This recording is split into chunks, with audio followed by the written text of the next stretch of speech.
Gênesis, capítulo 3, a partir do verso 6. Nós vamos ler até o 13º.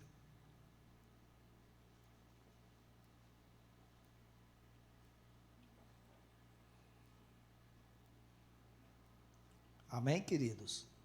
Gênesis, bem fácil de achar, não é? O primeiro livro da Bíblia, o 3º capítulo, e assim diz a palavra do Senhor. Vendo a mulher que a árvore era boa para se comer, agradável aos olhos e árvore desejável para dar entendimento, tomou do seu fruto e comeu, e deu também ao marido, e ele comeu. Então os olhos de ambos se abriram, e percebendo que estavam nus, costuraram folhas de figueira e fizeram cintas para si. Ao ouvirem a voz do Senhor Deus, que andava no jardim quando soprava o vento suave da tarde, o homem e a sua mulher se esconderam da presença do Senhor Deus dentre as árvores do jardim. E o Senhor chamou o homem e lhe perguntou: onde você está? E ele respondeu: ouvi a tua voz no jardim, e porque estava nu, tive medo e me escondi. Deus perguntou: quem lhe disse que você estava nu? Você comeu da árvore da qual ordenei que não comesse? Então o homem disse: a mulher que me deste para estar comigo, ela me deu da árvore e eu comi. Então o Senhor Deus disse à mulher: que é isso que você fez? A mulher respondeu: a serpente me enganou e eu comi. Meus amados irmãos, vamos mais uma vez pedir a Deus que nos dê a graça de compreender a sua palavra. Senhor, nós somos gratos a Ti por este momento, lemos a Tua santa palavra e pedimos que Tu transmita ela para nós. Nos ajude, Senhor, a interpretá-la da forma como ela é, sem distorcê-la, e não apenas isto, mas vivenciá-la segundo os teus propósitos. Nós oramos no nome de Jesus. Amém. Amém, queridos. Amados, este relato que nós acabamos de ler é de todos nós. Satanás havia incitado a mulher à desobediência a Deus, o que fez com que a mulher, comesse do fruto que o Senhor havia advertido para que não o comesse. A estratégia utilizada pelo diabo não foi a da coerção. Não. Ele usou a indução. Porque o que ele fez foi questionar se o juízo que Deus havia predito ocorreria. Então, ao invés de dizer você não pode, ele perguntou à mulher o seguinte: o que foi que Deus disse que ocorreria? E para depois dizer que isto que Deus havia prometido não, de forma alguma, se tornaria realidade. Paul Hoff é um comentarista do Pentateuco. Ele afirma que, abre aspas, Satanás levou a mulher para o terreno da incredulidade, negando plenamente que houvesse perigo em comer do fruto. Foi isso que o diabo fez. Levou a mulher a entender que não havia nenhum problema se ela comesse daquele fruto proibido. E ele, o teólogo que eu falei, acrescenta que quando alguém duvida de que a desobediência produz consequências funestas, já está no caminho da derrota. E este é um problema que nós vivenciamos no dia a dia. Muitas pessoas parecem não acreditar que as consequências preditas na Bíblia ocorrem. E quando elas agem dessa forma, como diria o já citado Paul Hoff, estão no caminho da derrota. Por isso que nesta noite eu gostaria de falar um pouco sobre que nós busquemos viver segundo o coração de Deus. No relato que nós lemos e que nós todos conhecemos, inclusive aqueles que não frequentam a igreja conhecem, a mulher não apenas comeu do fruto, mas ofereceu ao seu companheiro, a Adão, que também o comeu, como nós sabemos. E após desobedecer ao Senhor, o casal percebeu que não era mais digno de ficar na presença de Deus. Então, se escondeu ao ouvir a voz do Senhor. Quando nós lemos aqui, quando o casal foi questionado de o porquê ter se escondido, o homem respondeu que estava com medo e justificou o seu erro, transferindo a culpa para a mulher. Não, foi a mulher que o Senhor me deu. Na realidade, ele estava transferindo a culpa para Deus. Foi o Senhor que me deu. Então, a culpa é sua. Se o Senhor não me desse ela, isto não ocorreria. A mulher, por sua vez, responsabilizou a serpente pela desobediência. Ninguém assumiu o erro, mas transferiram sempre para os demais. Este relato feito por Moisés nos mostra o quanto há uma forte militância entre a natureza humana e a vontade de Deus.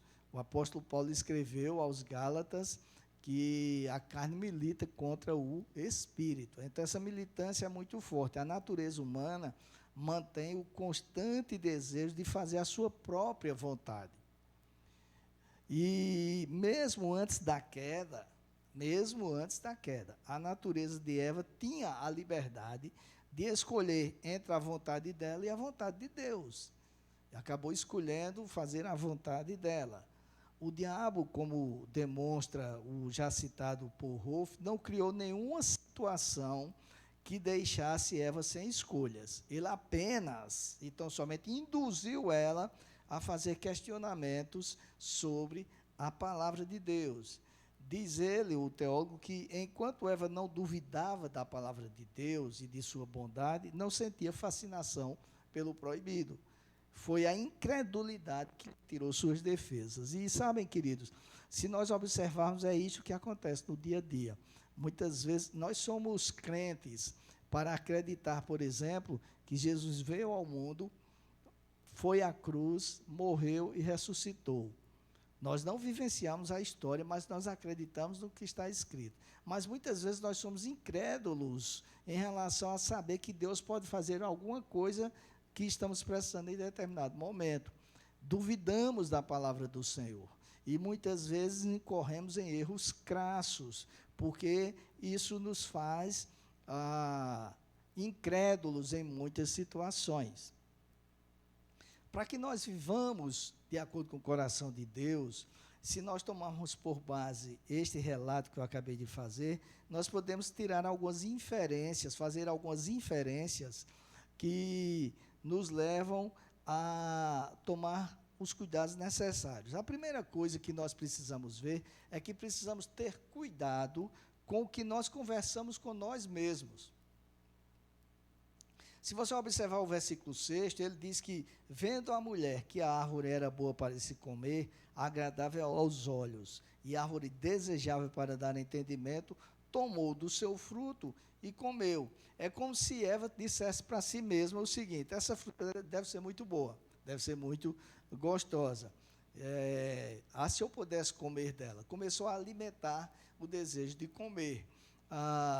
E envolvida com tais pensamentos, não lhe restou muita resistência para sucumbir às palavras do diabo. O diabo não teve muito trabalho para convencê-la. Com a indução da serpente, ela pensou: que mal há em comer? Porque nos dias atuais, eu já disse isso aqui em outras oportunidades, nós vivemos a cultura do não é bem assim. As pessoas olham para a Bíblia, leem a Bíblia e dizem: não é bem assim. As pessoas questionam a Bíblia e algumas tripudiam da Bíblia, né? Não foi por outra razão que nós vimos num desfile de uma das escolas de samba lá no Rio de Janeiro, famílias em conserva, uma crítica à família que está preconizada na palavra de Deus. São pessoas que tripudiam da Bíblia, mas há outras que dizem: olha, não é bem assim, foi bem isso que a Bíblia quis dizer. E foi exatamente isso que o diabo fez quando conversou com Eva.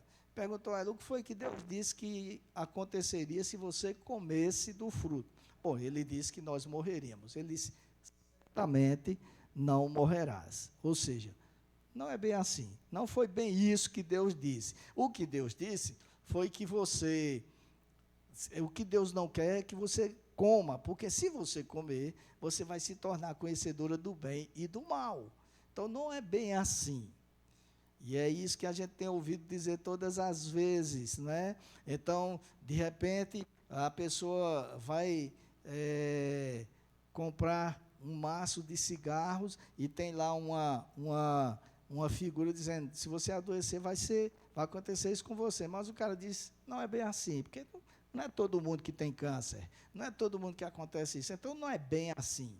A Bíblia diz que, a Bíblia ensina que nós devemos nos guardar sexualmente para o casamento, mas aí vem o governo e diz, não é bem assim, use preservativo, que tudo vai bem, e as coisas vão sendo deturpadas, vão sendo mudadas, e muitas vezes nós relativizamos a palavra de Deus também na casa de Deus e deixamos de viver de forma concorde com essa palavra, com o coração do Senhor. Então, nós precisamos ter cuidado, porque quando nós começamos a relativizar, nós começamos a pensar, então, o que mal há em fazer isso? Por isso, cuidado com o que você conversa com você mesmo. Há pessoas que passam longos momentos alimentando conversas interiores, por exemplo, sobre outras pessoas. Na maioria das vezes, fofocas, acusações. Tem outras pessoas que dedicam tempo a conversas interiores que lhe induzem à desobediência a Deus, como eu citei agora alguns exemplos. Se Eva não tivesse o desejo de comer daquele fruto, se não tivesse alimentado esse desejo em conversas interiores, que certamente, a Bíblia não relata, mas certamente houve isso sim após ouvir o diabo, não teria cedido à tentação diabólica. Então, quando você estiver conversando com você mesmo, e isto é natural, procure encher sua mente da palavra de Deus. Procure colocar coisas que sejam saudáveis. Quando perceber que está amando o que conversa, amando entre aspas aqui. Tem gente que ama pensar em determinadas coisas e conversar com elas mesmas sobre determinadas coisas. Então, quando perceber que está amando o que conversa, quando perceber que está totalmente embebido ou embebida com a conversa interior, procure ver se ela lhe edifica, se ela lhe aproxima ou lhe afasta de Deus. E aí, assim como eu fiz uma citação no culto de hoje de 10h30, num outro assunto do apóstolo Paulo, e vou fazer a mesma citação aqui agora. Lembre-se daquilo que o apóstolo Paulo ensinou quando escreveu Filipenses, no capítulo 4, verso 8. Ele disse, finalmente, irmãos, tudo que é verdadeiro, tudo que é respeitável, tudo que é justo, tudo que é puro, tudo que é amável, tudo que é de boa fama, se alguma virtude há e se algum louvor existe, seja isso o que ocupe o pensamento de vocês. Então, vejam, há virtude nisso. Existe louvor no que eu estou pensando, então eu posso alimentar isso. Se não, é melhor pedir a Deus, Deus tira isso da mente. Afasta isso do meu coração. Devemos ter em mente frequentemente o seguinte, nós não devemos alimentar aquilo que não nos alimenta. Não podemos e não devemos alimentar aquilo que não nos alimenta. Eu não posso deixar crescer dentro de mim aquilo que me impede de crescer diante de Deus. E muitas vezes nós fazemos isto. Muitas vezes nós deixamos crescer dentro de nós algo que nos impede de crescer diante do Senhor. Então, esta é a primeira inferência. A segunda inferência é: tenha cuidado para não dar ouvidos àquilo que lhe leva ao distanciamento de Deus. Ainda que as palavras sejam bonitas, sejam interessantes, como foram as do diabo para Eva, olha, você vai conhecer do bem e do mal. Você vai se tornar conhecedora do bem e do mal. Você vai ser igual a Deus. Então, nós não devemos nos deixar levar pela beleza delas. Não podemos nos deixar levar pelo que elas nos propõem. E essa proposta, normalmente, nos afasta de Deus. Se vocês comerem o diabo: vocês serão iguais a Deus, conhecedores do bem e do mal. No entanto, o que parecia ser um convite para uma vida plena, tornou-se uma armadilha para a morte. Foi isso que aconteceu. O que parecia trazer novas descobertas, trouxe a morte como castigo. Às vezes, as pessoas pensam, ou as pessoas, sobretudo as pessoas de quem gostamos, nos dizem palavras que parecem ser lisonjeiras. Isso acontece na igreja, isso acontece lá no seu trabalho, às vezes acontece, você fica conversando com você mesmo, como eu falei agora há pouco em casa, mamãe gosta mais de fulano do que de Beltrano, gosta mais de A do que de B, gosta mais de fulano do que de mim, né? Quantos jovens não já pensaram isto indevidamente, como se os pais gostassem mais de um do que de outro. Os pais gostam de todos igualmente. O que existe são diferenças de personalidade. Mas, muitas vezes, as pessoas de quem gostamos nos levam a pensar assim, né? Às vezes até demonstrando preocupação conosco, mas, na realidade, estão nos afastando de Deus.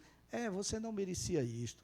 Às vezes a ferida já está sarada, está quase fechada, você não está mais nem lembrando, aí chega alguém e toca na ferida. Você não merecia passar por aquilo. É o diabo levantando pessoas para dizer coisas que lhe agradam, mas que, na verdade, só lhe machucam. Você é uma pessoa boa, mas não é notada. Ninguém lhe nota lá na igreja. Há pessoas que são muito mais relapsas, mas continuam sendo aproveitadas, enquanto você, ninguém olha para você. Ou então, por que você insiste em continuar esse ambiente? Você é capaz, procure quem lhe dá valor. Quantas pessoas não já passaram por isso no emprego, no casamento? Vamos procurar alguém que lhe ame, esse cara não merece você, não. Né? Chegam dizendo coisas dessa natureza. Procure quem lhe dá valor. E, como eu disse, isso acontece em todos os ambientes, e independe de idade ou de tempo de conversão. Nós temos uma natureza pecaminosa, esta é a razão pela qual oramos sempre aqui, pedindo a Deus perdão pelos pecados, e por termos essa natureza pecaminosa, nós gostamos sim de ouvir determinadas palavras que parecem elogios, mas na verdade podem nos trazer prejuízos. Filhos ouvem isso, cônjuges ouvem isso com constância, irmãos da fé ouvem isso, às vezes até novos convertidos. Então, tenha cuidado, meu amado e minha amada. Não faça do seu ouvido a porta de entrada para um depósito de lixo. No caso, o depósito seria o seu coração. Se não edifica, não ouça. Foi o que o apóstolo Paulo ensinou. Tudo que edifica. Existe algum louvor? Se não, não ouça. A terceira inferência que nós podemos fazer é que nós precisamos ter cuidado para não transferir a nossa culpa para os outros. Quando Adão foi questionado por Deus, como eu falei agora há pouco, sobre o fato de ter comido do fruto proibido, imediatamente pôs a culpa, como eu falei, no próprio Deus, né? Ora, Deus, foi a mulher que tu me deu, está vendo? Foi arrumar problema para mim. Está aí o que foi que aconteceu? O Senhor me deu, eu estava muito bem sem ela, mas o Senhor me deu, ela me induziu a comer do fruto proibido. E aí, no verso 12, consta isso: a mulher que me deste para estar comigo, ela me deu da árvore e eu comi. E Eva, quando foi questionada, pelo mesmo fato, disse: a serpente me enganou e eu comi, como nós lemos. Normalmente, quando o nosso relacionamento com Deus não vai bem, nós culpamos as demais pessoas que nos cercam. Alguns culpam o cônjuge, outros culpam os pais, alguns culpam a igreja, a liderança da igreja, se é no trabalho, culpam a chefia, mas, na verdade, a culpa normalmente está em nós, no nosso distanciamento do Deus eterno. É isso que acontece. Nós precisamos entender que as demais pessoas não responderão por nossos erros diante de Deus. Elas terão a punição que merecem, mas somos nós quem colheremos os frutos daquilo que plantamos. Quando o apóstolo Paulo escreveu a carta aos Gálatas, no capítulo 6, verso 7, disse um texto que eu normalmente cito aqui: não se enganem, de Deus não se zomba, pois aquilo que a pessoa semear, isto também colherá. Na linguagem da minha saudosa mãe já falecida, que evento colhe tempestades. Então, nós devemos observar que após o relato da queda, Moisés continuou fazendo esse relato e narrou o juízo de Deus proferido contra Adão e Eva. Nós não lemos, mas dos versos 16 e 17, está lá o juízo, o que iria acontecer com cada um deles pelo erro que cometeram. O pecado deles não passou impune, porque pecado não passa impune, meus amados. Nós plantamos, nós colhemos. Não tem como fugir disto. É a lei da semeadura. O que nós plantamos, nós colhemos. E não adianta colocar a culpa nos outros, não adianta colocar a culpa em Deus. Então, nós não devemos transferir a nossa culpa para os demais. Nós devemos tomar como exemplo Davi, o rei Davi, que após ser confrontado pelo profeta Natã, reconheceu o seu pecado. Nós conhecemos a história. Segundo Samuel, o segundo livro de Samuel, no capítulo 12, verso 13º, quando Natã disse: tu és este homem, após contar aquela história, que o homem tinha uma ovelhinha, tinha várias ovelhinhas, mas foi pegar a ovelhinha do vizinho e tal. Davi disse: este homem é digno de morte. E Natã disse: tu és este homem. E o que foi que ocorreu na sequência? Davi disse: eu errei, eu pequei. Ele não disse assim: foi ela que me induziu a pecar. Quem mandou ele tomar banho lá sabendo que eu estava no terraço? Não, ele não transferiu a culpa, ele disse: eu pequei. E aí, quando ele confessou o seu pecado, ele escreveu o Salmo 51, que nós conhecemos, e neste salmo ele confessa o seu pecado, demonstra o quanto estava consciente de que precisava ser tratado, do quanto estava distante do Senhor, sem a alegria de viver na presença do Senhor, do quanto ele carecia do socorro do Senhor. Ele não transferiu sua culpa para os demais, pelo contrário, ele rasgou o seu coração diante de Deus e pediu para que Deus fizesse aquilo que ele precisava. Eu queria citar... Vocês estão me ouvindo? Eu queria citar alguns versículos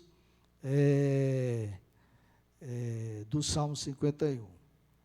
O verso 2 diz: lava-me completamente da minha iniquidade e purifica-me do meu pecado. São palavras de quem de fato está consciente do erro e de que precisava ser limpo. No verso 3 ele disse: eu conheço as minhas transgressões e o meu pecado está sempre diante de mim. Não adianta querer fugir. Quando deita a cabeça no travesseiro, está lá: você errou. Quando vai ver qualquer coisa, você errou. Não adianta, nós não conseguimos fugir de nós mesmos. No verso 6 ele diz: eis que te agradas da verdade no íntimo e no oculto me fazes conhecer a sabedoria. E aí ele andava triste, andava cabisbaixo, e ao reconhecer o seu pecado, no verso 8 ele diz: faze-me ouvir júbilo e alegria, para que exultem os ossos que esmagastes.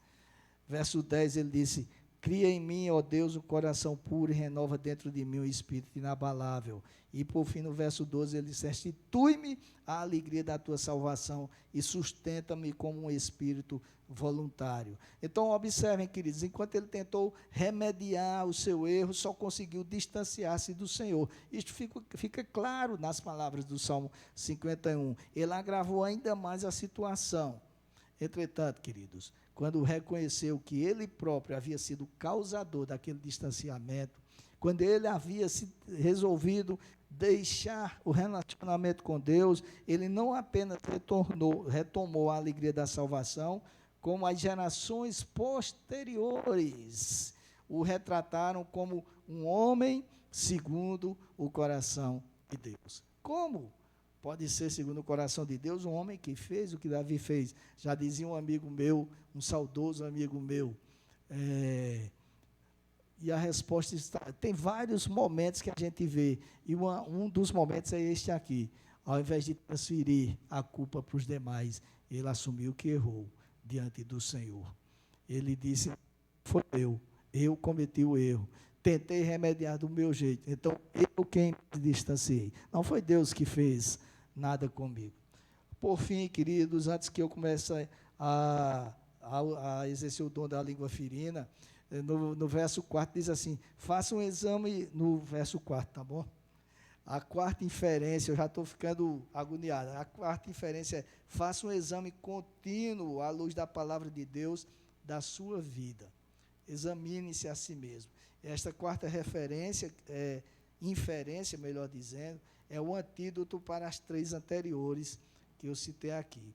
O arrependimento purifica o íntimo. Quando alguém reconhece a luz da palavra de Deus que precisa se purificar e se arrepende de seus atos, limpa o coração, como aconteceu com o rei Davi, no Salmo 51. O que nos leva a conversas interiores que não agradam a Deus e nos distanciam dele, e o que nos leva a dar ouvidos a comentários que não nos edificam, assim como o que nos leva a transferir a culpa para terceiros, é a falta de exame sobre a nossa condição interior. Esta inexistência de reflexão ocorre a partir do momento no qual a palavra de Deus deixa de ser o norte de nossas vidas. Quando nós passamos a agir segundo a nossa vontade, não segundo a vontade de Deus, porque é a palavra de Deus quem nos mostra como está o nosso coração, é uma espécie de espelho. Quando nós nos distanciamos da palavra de Deus, deixamos de perceber o quanto estamos distantes de Deus, porque é exatamente ela quem nos aproxima do Senhor. Por esta razão, foi que quando o salmista escreveu o Salmo 119, nos versos 11 e no verso 105, ele disse o seguinte, verso 11, guarda a tua palavra no meu coração para não pecar contra ti. E no verso 105 ele diz, lâmpada para os meus pés é a tua palavra, é luz para os meus caminhos. Esta é a única forma de nós termos o cuidado de não pecar contra Deus. É quando nós retemos a palavra dele, porque aí sempre vamos nos lembrar, a Bíblia diz isso, nós não podemos fazer isto. Por esta razão foi que o apóstolo Paulo, também por esta razão, foi que o apóstolo Paulo determinou que antes da celebração da ceia do Senhor, e nós vimos isso recentemente estudando a primeira carta aos Coríntios, os partícipes daquele evento deveriam e devem fazer um exame introspectivo para, em constatando se erraram, se arrependerem e se tornarem aptos para a participação do evento. O arrependimento purifica o coração do pecador e permite que ele se achegue à presença de Deus. Walter, você está dizendo que todos nós somos pecadores? Estou, todos nós, inclusive eu. Todos nós somos pecadores, porque é isso que a Bíblia ensina. Nós temos uma natureza pecaminosa e, portanto, pecamos sempre. Às vezes são pecados que, à luz da sociedade, são besteiras, mas diante de Deus nos afeta no relacionamento com Ele. Pensamentos, palavras, omissões, coisas simples, mas essas coisas simples, quando se juntam, tornam-se grandes e nos afastam cada vez mais de estar na presença do Senhor. Por isso, a necessidade de observarmos a palavra de Deus e nos arrependermos, porque estas práticas de observação da palavra de Deus, de arrependimento, nos levam ao desejo de obter um coração puro.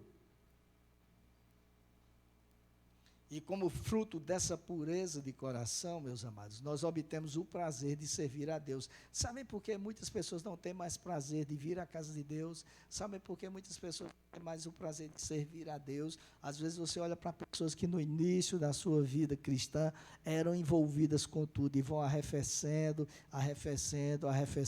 porque começam a observar atitudes erradas dos outros, começam a conversar consigo, melhor dizendo, sobre que isso não está certo, aquilo não deveria ser assim, eu deveria estar ali na frente, eu deveria fazer isso, aquilo outro. Nós começamos a nos achar melhores do que somos. Começamos a nos deixar levar por palavras de terceiros. E isso faz com que nós não tenhamos mais prazer de nos colocarmos na presença de Deus, de cultuá-lo, de vir à casa dele. Hoje pela manhã, a ministração, o tema foi, você não pode deixar de congregar. E muitas vezes isto vem por causa das feridas no coração. Um dia, o salmista disse assim, um dia nos teus átrios vale mais que 1000. Prefiro estar à porta da casa do meu Pai, do meu Deus, a permanecer nas tendas da perversidade. Quão amáveis são os teus tabernáculos, Senhor dos exércitos. A minha alma suspira e desfalece pelos teus átrios, diz. Só que ele viu isso quando estava distante. E às vezes e não conseguimos ver isso. Então, amados, se quisermos ser pessoas segundo o coração de Deus, devemos fazer o óbvio. O problema é que fazer o óbvio nem sempre é fácil. Nós procuramos inventar a roda, descobrir o fogo, né? O óbvio seria fazer um exame à luz da Bíblia de como tem sido o nosso relacionamento com Deus, mas muitas vezes nós damos um circular muito grande e não fazemos aquilo que deveríamos simplesmente fazer. Talvez, ao fazer este autoexame, nós cheguemos à conclusão de que estamos agindo da forma correta, envolvidos com Deus, com a obra dele, e está tudo muito bem, mas talvez vejamos que Deus tem feito grandes coisas nas nossas vidas, mas nós temos sido ingratos. Estamos nos distanciando de forma inexplicável de sua presença, porque se eu fosse conceder a oportunidade a vocês aqui nesta noite, todos vocês teriam muitas coisas para agradecer a Deus. Deus tem feito grandes coisas, mas para nós Ele tem feito o que é óbvio, o que é o dia a dia simplesmente, e não entendemos que tudo isso é um milagre do Senhor. Tudo que Ele tem feito por nós é milagre, sobretudo a salvação. Mas nós não vemos isso, vemos aquilo que nós gostaríamos de ter e Ele não tem nos dado. Talvez nós tenhamos vivido culpando pessoas na nossa vida espiritual pífia. O pior, queridos, talvez estejamos tão certos dessa culpa de terceiros que não estamos sendo sinceros nem mesmo com Deus. Se nós observarmos, Adão e Eva estavam conversando com Deus e não foram capazes de admitir a culpa deles diante do Eterno. Ficaram transferindo para os outros, como eu já falei aqui. Mas nós devemos nos lembrar das conclusões de Salomão, que eu também, quando estava preparando a mensagem das 10 horas, das 10h30 hoje, também fiz questão de colocar esse texto. Depois de começar muito bem sua vida, de andar muito bem, o Senhor disse, o que é que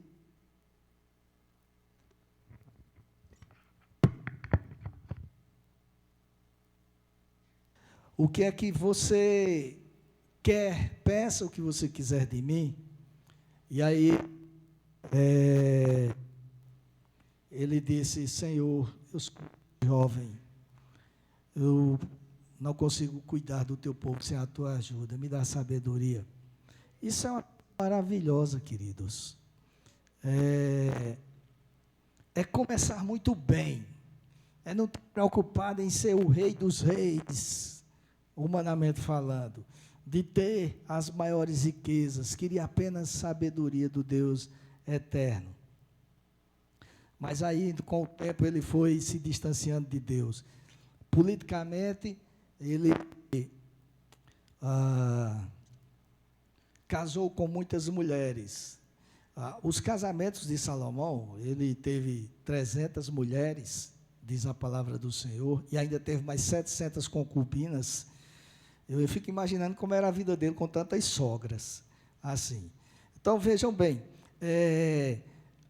esses casamentos que ele fazia eram políticos.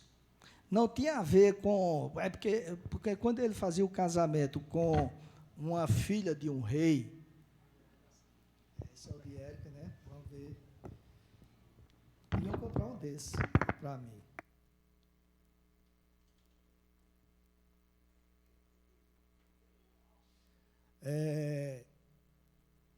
Esses casamentos que ele fazia eram políticos. Quando ele casava com a filha de um rei, ele garantia que aquele rei não iria guerrear com ele.